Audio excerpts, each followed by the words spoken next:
O Salmo 8 é um salmo que é inteiramente dirigido a Deus, o que torna um salmo único.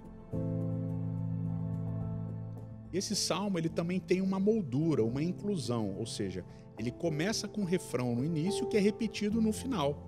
E o refrão é basicamente esse: Senhor nosso Deus, como é majestoso o teu nome em toda a terra. No verso 1 e lá no verso 9. E no centro desse salmo, a gente tem uma construção muito bonita do verso 4 até o verso 8 que diz assim: Pergunto, que é o homem para que com ele te importes, e o filho do homem para que com ele te preocupes? Tu o fizeste um pouco menor do que os seres celestiais, e o coroaste de coroa e honra, de glória e honra. Tu o fizeste dominar sobre as obras de tuas mãos, sobre os seus pés tudo puseste. Todos os rebanhos e manadas, e até os animais selvagens, as aves do céu, os peixes do mar e tudo que percorre as veredas dos mares.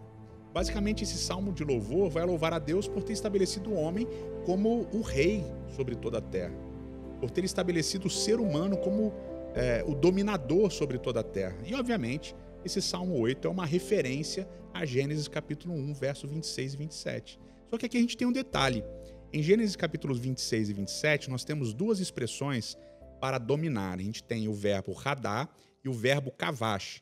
São dois verbos que eles aparecem ao longo de toda a Bíblia apenas para a realeza. E eles são verbos de domínio.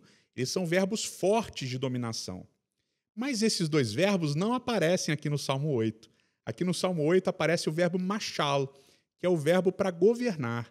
E não é um verbo que aparece necessariamente apenas para reis, mas aparece também para governadores, para juízes, para outras autoridades, digamos assim, menores.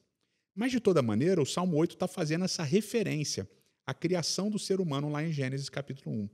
E a ideia é justamente de que Deus, como um rei, resolveu coroar o ser humano para ser rei. Ou seja, homens e mulheres são reis e rainhas. O ser humano vai reinar sobre toda a criação. A imagem de Deus, lá de Gênesis capítulo 1, verso 26 e 27, é basicamente a imitação de Deus. Como Deus é rei, o ser humano também vai ser rei.